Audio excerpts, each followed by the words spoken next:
the nature of true obedience. And I pick the text for that thing from that words that I just read now in Matthew 21, verses 28 to 32. The nature of true obedience. What is obedience? To be an obedience, not like Nigerian politics obedience. To be obedient, we are talking of obedience to the word of God now, and then to have a true allegiance to God alone.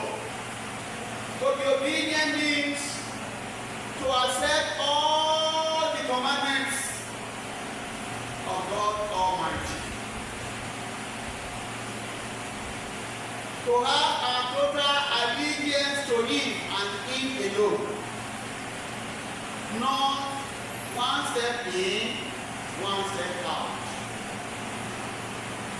And what is the nature that will show us that we have true obedience to God? And the only thing that will make us to have true obedience, to have obedience to God, is to do God's will. To do what? Speak now. To do what? To do God's will. And what is the will of God to man? As an image of God. Can somebody open Deuteronomy chapter 10, verse 12? Deuteronomy chapter 10, verse 12. Let's hear the command that the Lord gave to Moses hearing. And now, Israel. Yes, Israel. What does the Lord thy God? And the fire of people to fear the Lord thy God. To walk in all His ways. And to love Him. And to serve the Lord thy God. With all thy heart. And with all thy soul. That is the will of God. Anything beside that is not the will of God. Here now, my people of Evangelical Anglican Church of the Trinity, here now, my children so-called Christians, what does the Lord our God require from us? To fear the Lord our God, to walk in all His ways, and to love Him, and to serve the Lord our God with all our heart and with all our soul. And then, how can we accomplish this? Number one, we must be ready to listen to the word of God, believe in and put it into practice. If we can count it today, how many times have we read the Bible today? We've read the Psalm, have we? We've read the Old Testament. We've read the New Testament. Do you know the Lord's Prayer also is Bible that we are reading? And you don't believe? It is the prayer that the Lord teaches His disciples now. Anytime you are reading the Lord's Prayer, you are reading the Bible. But are we putting it, are we believing it? Or we are just reading it for reading sake? Are we putting them into practice? Number two, we must accept the Lord our God through Jesus Christ with all our whole heart. Not with our tongue. Jesus Christ said, not all not those who are calling me Lord, Lord shall inherit the kingdom of God, but those who are doing the willing of my Father. Number 3, if you want to do the will of God, we must commit ourselves to the things of the Lord. Look at those two sons, the first and the second. Let's put ourselves in the position of those two sons of that father. The first one, the father said, "Yeah, go to my farm and do work for me." He said, "Father, I won't go."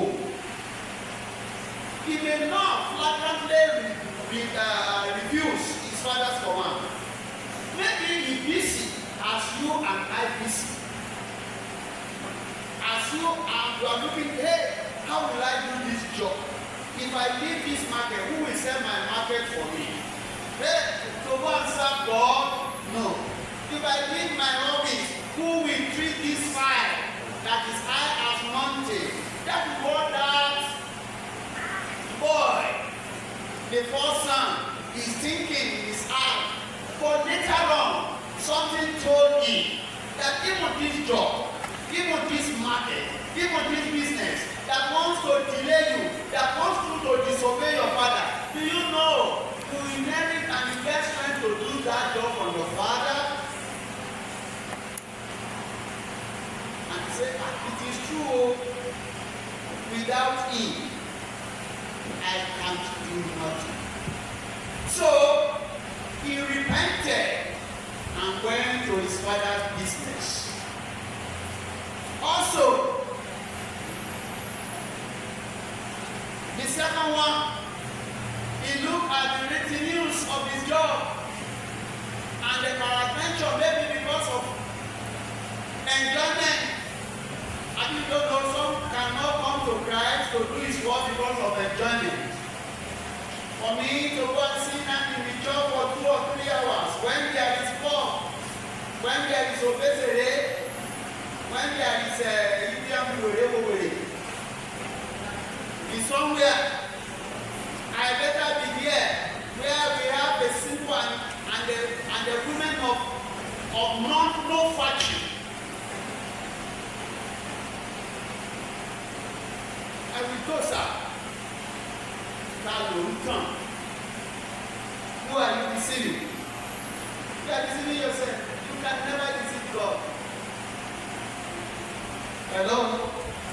God is calling everyone of us to come and walk in this. There is no department that he wants to work that is not available in the God's vineyard. Hello?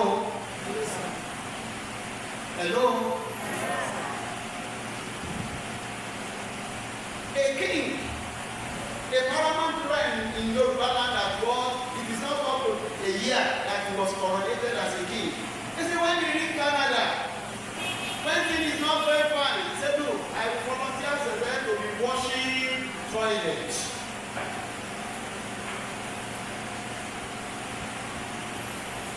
And he started washing toilets, and things started turning around for him. Obamale told us of another man, a very influential man in Nigeria today, in Canada. When he reached Canada, he can't make ends meet. Then, humbly, he humbled himself and go and meet a church leader. He said, "Daddy, can you permit me to be one among those who are going to clean the church? I want to join the environmental team." And I said, "Fine, you can call me." And he started picking the paper that you are talking to. He said, "The picking, you know, Johnny." I was here within the week. Everywhere was littered with the biscuit wrappers. And started picking it in the church. Because I'm ashamed that my father's house is dirty. I won't mention the name, but I won't let you mention it. If you want to go and get that our workers retreat, Papa Malay, it's online. Papa mentioned his name. If Papa is not sure of himself, he won't mention his name. He's a wealthy man in Nigeria, but me, I don't think so. Because me, I know which that they not say what they don't say, like I say. But go is on Facebook. Just go and look at the Jesus Festival this year, worker retreat. Papa mentioned the name. And then from here, he started cleaning the church, doing all this something in the church of God. And what happened? One day, they said that man, the Holy Spirit just speak to him that go to so factory. And then they have been looking for somebody who will be cleaning their factory for them. Go and make it empty. I will be there before you reach there. And then on Monday, he received the revelation on Sunday. And on Monday, he put on his garment and went to that company. And as the Lord has said that I'll be there before you, didn't reach that company. In Canada, not in Nigeria. Say, I want to see the CEO. Say, oh yeah, you are the person the CEO has been waiting for. Please come in. And they took him in. And said, please sir, I would love to be giving your company for this. Oh, wonderful. We have been looking for somebody who are going to, take care of this company. Go and bring your proposal. And then he wrote the proposal. I said, okay, what is that? For the start, for the next 6 months, we give you contract of $5 million Canadian. It's not a sanitary man. He has his certificate. But see how God took him from high to low, and then you see the cup now. For some of us that do mathematics, what is that? Is it quadratic or simultaneous graph? Is that from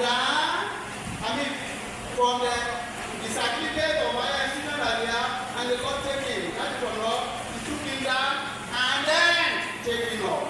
By the time they want to renew the contract, they give him 3 years contract worth almost $600 million Canadian. Imagine when the Spirit is telling you, go and join the usher, go and join the sanitary, environmental in the church, and say, for me, with all this certificate, ordinary paper. What do I say? Your masters, your doctor, they will not use gold writing. What do they use to write it? And then let me tell you, immediately you die, that paper useless. Your children cannot use it.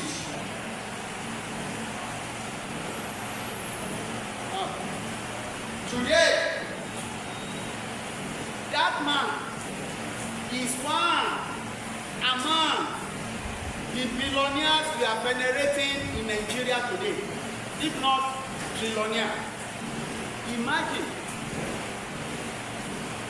you have 600 million Canadian. Do you know now, Canadian dollar is more value than pound sterling.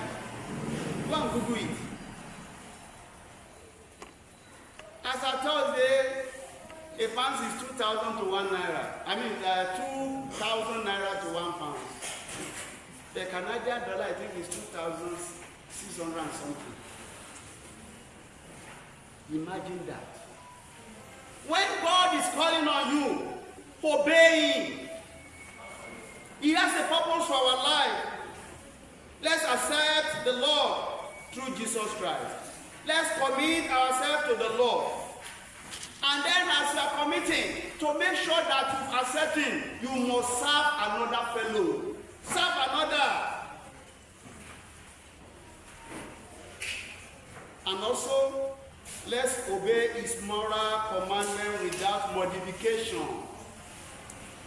Obey His moral commandment without modification. You can't modify the word of God. Last Thursday we went for outreach at Kodo, and then before my people come for the revival that we want to do, I happened to sit in front of a shop of one of our mother who is attending our church at Kodo. And I met a woman there, he says Londoner, and he started to jumble things together. I don't know, maybe we don't put on the collar. I don't know, maybe see me as a priest. Say why people say you should cover your head when you are going to church, you should not wear. I said, look, when somebody says this is my standard, if you like, accept it. If you don't like, go away. Before the people say this is what I want, you told me, say, if you want to enter my sitting room, please off your shoe. Then I say, what is in your shoe? What is in your sitting room that I do? If I don't like, I do what? Go away.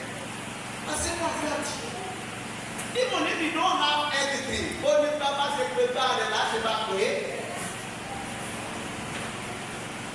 If you tell me, say, don't worry, even if you are coming to my sitting room, you can lace your shoe with sheets and come inside. They will lace it and come inside. The woman wants to provoke me. That day, the way he confronted me. Oh, Mama is looking at me. What will I say? But I thank for the Holy Spirit. That say, when you are somewhere, you are don't think of what you will say. Immediately, God will speak through you. Say, you know that devil know Bible. Devil know what? You know Bible more than we that we are carrying it. He's now telling me, tell me, Pastor, I've been trying to see who will answer this one for me. See, let me see in the Bible where the God written that anybody that wears trousers is going to hellfire. I said, look here. I think is there any place in the Bible? Am I lying? Because if I lie, I said there's nowhere in the Bible. But where the Bible told us about load of our dressing is in Deuteronomy. I think 5:25 or 25 or 22 chapter 5. That a man should not put on the apparel of women, and the woman should not put on the apparel of women or men. Anybody that do so is an abomination. Even the devil didn't, the Bible didn't say you are a sinner. He said you are an abomination. And the Bible says the person is a sinner. What the word the Bible is here? Abomination. What is abomination? I've told you many times about abomination here. Abomination means, for instance, you have a child and you go outside. Before you come, your child has rubbed all his body with feces, with excreta. So immediately you come, you just embrace it like that, and then put it at your chest. Then ọmọ yóò fi ìgbẹ́ yí ara. Bó ṣe máa ń wọlé bẹ́ẹ̀ bẹ́ẹ̀ lẹ́sìn gbé mọ́ra pẹ̀lú jíjẹ́ rẹ̀. No, answer me now. How many women, how many mothers can do that? What will you firstly do?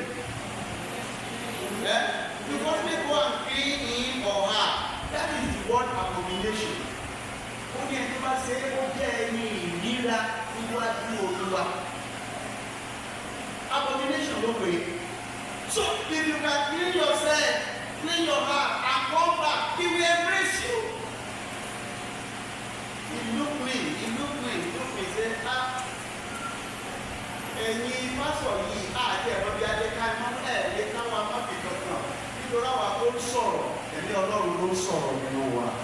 The woman just arrived from the United Kingdom. Say, but we are wearing Christ like that. We are wearing because of the condition of the weather. Yes, if you are here, you will wear it because my wife didn't wear it.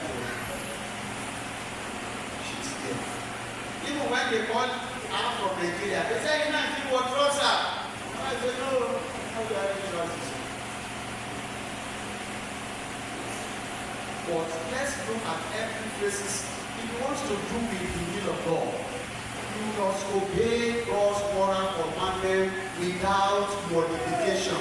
When you want to modify the God commandment, you want to justify yourself like Adam did. Adam, sir, where are you?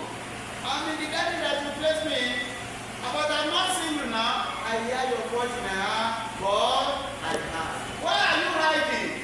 Have you eaten? He has transgressed against the commandment. Have you eaten? That thing that said you should not eat. He said, is it not the woman that you give me? He wants to justify himself. So anybody that wants to modify God's judgment, he wants to justify yourself. And nobody can justify himself before God.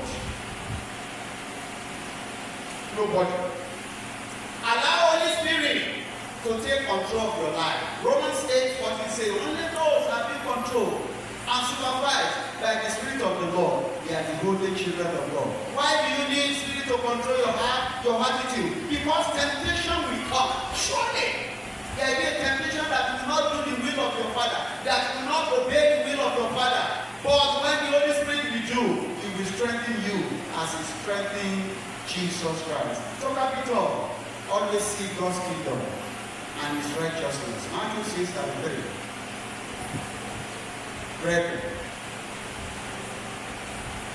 if we follow, if we accept, and doing these divine cardinal wills of God for our life, we will fulfill the true obedience to God's injunction.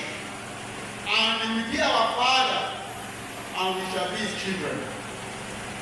Let's open together to that New Testament that we read this morning. 2 Timothy chapter 2, verse 19. And I will love every one of us to read it together. 2 Timothy chapter 2, verse 19. I will love us to read it together. Are you there? Let's read it together. Nevertheless, the foundation of God stands sure, having been sealed, the Lord knoweth them that are His, and let everyone that nameth the name of Christ depart from iniquity. Ṣùgbọ́n ìpìlẹ̀ Ọlọ́run tí ó dájú dúró ṣinṣin o, ó ní èdìdì yìí pé Olúwa mọ àwọn tí í ṣe tirẹ̀, àti pẹ̀lú kí olúkúlùkù ẹni tí ń pe orúkọ Olúwa yóò kúrò nínú àìṣòdodo. Brethren in the Lord wants true obedience from us. And I pray the Lord God Almighty will empower us through the Holy Spirit to obey Him totally and give our life unto Him. Let us pray. Lord, your word has been spread upon the water. As your word says, cast your food upon the water. We pray that thou will bring germination. And your word will not go forward. Now unto Him that is able to keep you from falling and to present you faultless before the presence of His glory